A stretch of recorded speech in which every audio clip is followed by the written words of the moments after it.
మన ప్రేక్షకులందరికీ కూడా శని త్రయోదశి శుభాకాంక్షలు.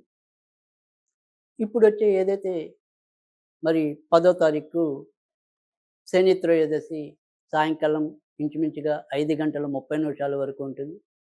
అలాగే ఇంతకు ముందు నెలలో కూడా మనం శని త్రయోదశి రావటం అనేది చూసాం.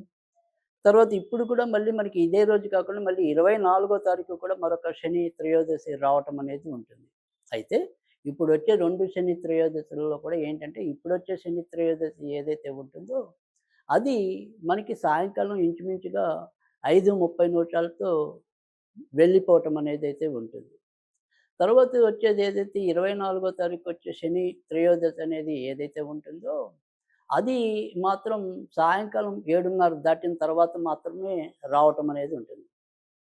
ఇక్కడ మనం గుర్తుంచుకోవాల్సింది ఏంటి అంటే గనక, ఎవరికైతే రాత్రుల పూట పూజ చేయగలిగే సౌలభ్యం ఉందో, వెసులుబాటు ఉందో, అవకాశం ఉందో, అలాంటి వాళ్ళు ఇప్పుడుతో పాటు ఏదైనప్పటికీ కూడా 24న వచ్చేది మరింత విశిష్టత ఉంటుంది. ఎందుకంటే గనక ఎప్పుడైనా సరే ఈ క్రూర గ్రహాలు లేదా తామసిక గ్రహాలు లేదా తామసిక దేవతలు వీటి ఆరాధనకి ఎప్పుడూ కూడా పగలు కన్నా కూడా రాత్రి మరింత శ్రేష్టము అనేది కూడా నిర్వివాదాంశం.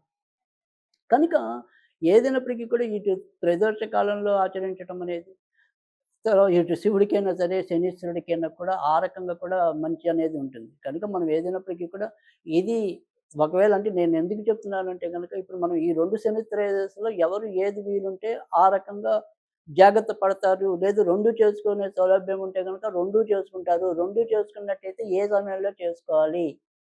ఇలాంటి వివరాలన్నీ కూడా మీకు వచ్చే ప్రయత్నం నేను చేయటం అనేది జరుగుతుంది. అంటే ఇప్పుడు 10వ తారీఖు చేసేది గుర్తుంచుకోండి సాయంకాలం 5:30 వరకే ఉంటుంది.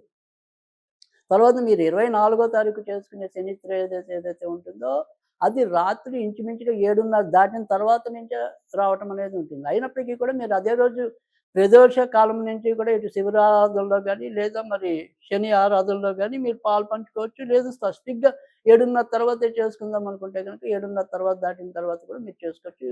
అందులో ఎలాంటి సందేహం కూడా లేదు. ఇది ఇక్కడ శనిని ఎప్పుడైనా సరే మనం ఆరాధించాలి అనుకున్నప్పుడు, శనికి సంబంధించినవి ఏమైనా సరే ప్రత్యేక పూజలు ఆచరించాలి అనుకున్నప్పుడు, ఇక్కడ మనకేంటి అంటే గనక తప్పకుండా మీకు ఏమాత్రం సౌలభ్యం ఉన్నా కూడా నీలం బట్టలు గానీ, నల్ల బట్టలు గానీ వేసుకోండి. దానివల్ల మనకి శని అనుకూలత అనేది ప్రాప్తిస్తుంది. తర్వాత రెండోదొచ్చేప్పటికి ఏంటంటే సాధారణంగా శని తనున్న రాశి ఇప్పుడు ప్రస్తుతం మీన రాశిలో ఉన్నాడు. కనుక ఎవరికైనా సరే, ఏదైనా సరే కేవలం ఒక 3 రాసుల వారికి తప్ప ఇంచుమించు మిగతా 9 రాసులకి కూడా ఎంతో కొంత చెడు ఫలితాలు ఇవ్వటం అనేది ఉంటుంది. సో, ఇక్కడ మేలు జరిగే రాశులు ఏవైతే ఉంటాయో అవి ప్రస్తుతం అయితే గనుక వృషభ రాశి, తులారాశి, మకర రాశి మాత్రమే ఉన్నాయి. ఈ 3 రాశులు మినహాయిస్తే మిగతా 9 రాశులకి కూడా ఏవో రకమైన ఆటంకాలు, ఇబ్బందులు సృష్టించడం అనేది ఉంటుంది. ముఖ్యంగా ఇప్పుడు ఏవైతే ఏళ్ళని జరుగుతున్న రాశులున్నాయో అవి కుంభ, మీన, మేషాలు. వీళ్ళకి 7:30 ఏళ్తనుంది. సింహరాశికొచ్చేప్పటికేమో అష్టమ శని అనేది ఉంది. ధనుర్రాశి వారికి అర్ధాష్టమ శని ఉంది. అంటే ఈ 5 రాశుల మీద మరింత ఎక్కువ ప్రభావం చూపించడానికి శనికి ఆస్కారం ఉంది. ఇక మిగతా ఏవైతే మనం రాశులు మిగిలున్నాయో అంటే మంచి చేసే 3 రాశులు మినహాయించి మిగతా రాశులు ఏవైతే ఉన్నాయో వాళ్ళకి మిశ్రమ ఫలితాలు రావటం అనేది ఉంటుంది. బాగా మంచి జరిగేవైతే గనుక వృషభము, తర్వాత తుల, మకర రాశుల వారికైతే ఉన్నాయి. కనుక ఏదైనప్పటికీ అంటే మంచి రాశుల వాళ్ళు చేసుకుంటే మరింత మంచి పెరుగుతుంది. చెడ్డ రాశుల వాళ్ళకి ఎలాగో తప్పదు. ఏదో ఒకటి మనకి శని అవకాశం ఉన్నంత వరకు కూడా శనిని పూజిస్తూ వెళ్ళటం అనేది ప్రస్తుతం వారి వారి యొక్క గోచార వసత్తు చేసుకోవాల్సిన అవసరం అయితే ఉంది. ముఖ్యంగా ఎవరికైతే మరి వ్యక్తిగత జాతకాల్లో కూడా ప్రస్తుతం చెడు దశల్లో ఉంటే గనక ఈ శని ప్రభావం అనేది మరింత ఎక్కువగా కనిపిస్తూ ఉంటుంది. అందుకని మనం అప్పుడప్పుడు కొన్ని మాటలు వింటూ ఉంటాం. నాకు ఏళ్ళొచ్చినైనా పెద్దగా నాకు ఆ ప్రభావం ఏం కనపడలేదండి. మరీ ఎక్కువ చెడు చేయలేదండి. ఇలాంటివి అప్పుడప్పుడు మనం వింటూ ఉంటాం. లేదు కొంతమంది మాటలు అమ్మో! నన్ను చాలా ఒక ఆట ఆడిచ్చాడుగా, మొత్తం వీధిని పెట్టాడుగా, ఇలాంటి మాటలు కూడా వింటూ ఉంటాం పరస్పర విరుద్ధమైనవి. దానికి కారణం ఏంటి అంటే గనక ఇక్కడ ఒకటి వారి వారి యొక్క రాశులకి ఎంతో కొంత శని మిత్రుడవ్వటం అనేది ఒకటైతే, రెండోది వారి యొక్క వ్యక్తిగత జాతకంలో ఏదైతే కొద్దిగా మంచి దశలు నడుస్తూ ఉంటాయో, మిగతా గ్రహస్థితిలో కూడా ఎక్కువ శాతం మంచి ఉందో, అలాంటి వాళ్ళకి శని రావటం, పోవటం అవేమి పెద్దగా సాధారణంగానే అనిపిస్తాయి గానీ, మరీ అతి అనేది కనపడకపోవచ్చు. అయితే ఏదైనప్పటికీ గోచారంలో వచ్చే ఇబ్బందులు మనం కొద్దిగా కనిపెట్టడం అనేది అంటే వ్యక్తిగత జాతకంలో ఈ పీరియడ్ ఇప్పుడు నడుస్తుంది. ఇది ఇలాంటి ఇబ్బందుంటుంది. ఈ నష్టం ఇలా ఉంటుంది అనేది మనం తేలిగ్గా ఐడెంటిఫై చేయొచ్చు.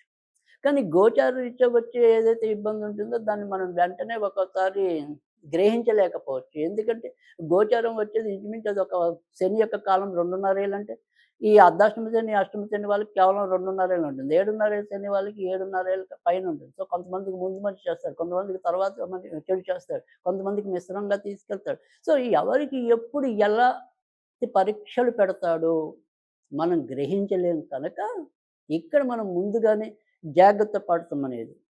సో, అలా జాగ్రత్త పడటం వల్ల తప్పైతే లేదు కదా!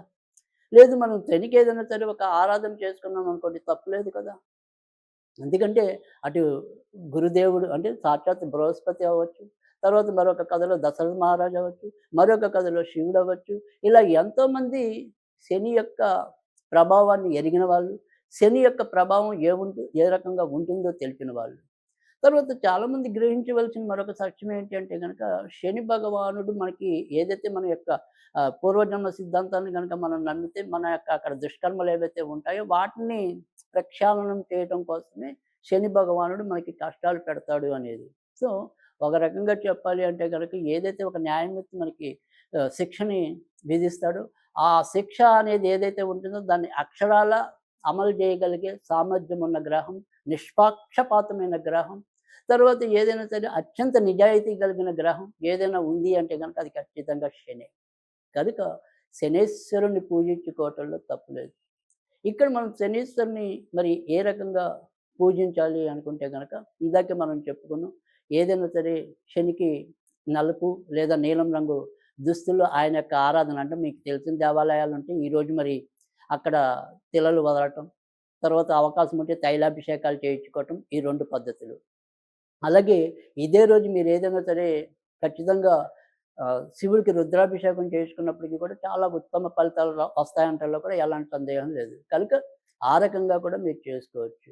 ఇక కొత్తగా నేను చెప్పేది ఏంటి అంటే గనక, ఈరోజు ఏదైతే మరి ఇప్పుడొచ్చే ఈ శని త్రయోదశులు ఏవైతే ఉంటాయో, ఈ 2 శని త్రయోదశుల్లో కూడా మీరేం చేయాలి అంటే గనక అంటే 2 ఉపయోగించుకోగలిగిన సామర్థ్యం ఉన్నవాళ్ళు 2 ఉపయోగించుకుంటారు. వెసులుబాటు ఉన్నవాళ్ళు 2 ఉపయోగించుకుంటారు. లేదంటే కనీసం ఈ శనివారం కాకపోతే ఆ శనివారం, ఆ శనివారం కాకపోతే ఈ శనివారం ఎవరికి తోచిన విధంగా వారి వారి యొక్క పరిస్థితులు బట్టి నిర్ధారించుకుంటారు. సో, ఇందులో వాళ్ళని మనం ఎత్తి చూపడానికి కూడా ఏం లేదు. ఎందుకంటే ఇవాళ యాంత్రిక ప్రపంచం, మాంత్రిక ప్రపంచం, రకరకాల ప్రపంచం. సో, ఈ రకరకాల ప్రపంచాలలో మనం ఏ ప్రపంచంలో ఎప్పుడు ఉంటామనేది తెలీదు కదా! సో, ఏదైనప్పటికీ కూడా ఉన్నంతలో మీరందరూ కూడా ఈ శనికి సంబంధించిన ఏదైతే త్రయోదశులు ఉన్నాయో వాటిని ఆచరించాలి అనే ఒక సద్బుద్ధి అంతకంటే మరొకటైతే కాదు. ఎందుకంటే జాతకాల్లో ఎప్పుడైనా సరే మనకి వ్యక్తిగతంగా జాతకాల్లో ఎవరైనా ఎక్కువగా వస్తూ ఉంటారంటే గనక ఖచ్చితంగా రాహు దశలో ఇబ్బందులు పడేవాళ్ళు, శని దశలో ఇబ్బందులు పడేవాళ్ళు, కేతు దశలో ఇబ్బందులు పడేవాళ్ళు సాధారణంగా ఎక్కువగా రావటం అనేది జరుగుతుంది. కనుక వ్యక్తిగత జాతకాలు ఇక్కడ ఎలాగో మనం ఏమీ పరిశీలించి చెప్పటం లేదు కాబట్టి కేవలం ఇప్పుడున్న గోచారం ఏదైతే ఉంటుందో ఆ గోచారాన్ని అంచనా వేస్తూ చెప్పడమే కాబట్టి కనుక అందరూ కూడా చేతనైనంత వరకు ఈ యొక్క శని ఆరాధనలో ఎంతో కొంత నిమగ్నం అవుతారు అనే ఒక ఆశ. ఇక్కడ సరే ఇందాక ఏ రకమైన దుస్తులు ధరించాలి అనేది చెప్పుకున్నాం. తర్వాత ఎప్పుడైనా సరే మరి శనికి సంబంధించినంత వరకు కూడా ఎప్పుడు నువ్వుల నూనె వాడాలి. దొరికితే విప్ప నూనె వాడండి. అది చాలా మంచి ఫలితాలు ఇవ్వటం అనేదైతే ఉంటుంది. తర్వాత శని యొక్క స్తోత్రాలు ఏవైతే ఉంటాయో, ఆ శని యొక్క స్తోత్రాలు చదువుకోవటం లేదా నవగ్రహ శ్లోకాల్లో మరి నీలాంజన సమాభాసం, గవిపుత్రం యమాగ్రజం ఛాయామాతాండ సంభూతం తన్నమామి శనీశ్వరం. ఇది 19 సార్లు చదువుకోవాలి. ఇవి కూడా కుదరని పక్షంలో శని గాయత్రి ఏదైతే ఉంటుందో అది మరి 26 సార్లు చదువుకోవాలి. ఓం కాకధ్వజాయ విద్మహి ఖడ్గహస్తాయ ధీమహి తన్నో మందః ప్రచోదయాత్ అనేది. ఇది ఈ రకంగా మనమైతే గనక 26 సార్లు చదువుకోవాలి. ఇందులో మీకు ఏది వీలుంటే అది ఖచ్చితంగా చదువుకోండి. ప్రయోజనం పొందండి. అలాగే శనికి సంబంధించినంత వరకు 8 ఒత్తులు వేసుకోండి.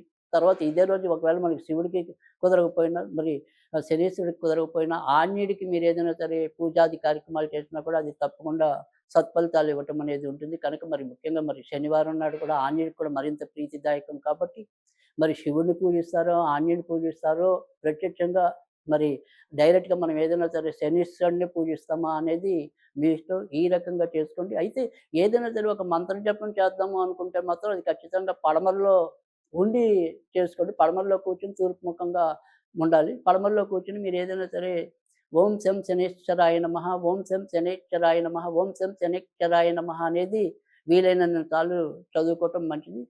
అది 53 సార్లు అయినా గానీ, లేదా 108 సార్లు అయినా గానీ మంచిది. ఆ రకంగా చదువుకున్నట్టయితే గనక మనకి తప్పకుండా మంచి ఫలితాలొస్తాయంటల్లో కూడా సందేహం లేదు. ఈ రకంగా శని త్రయోదశిని ఆచరిస్తారనేది నా నమ్మకం.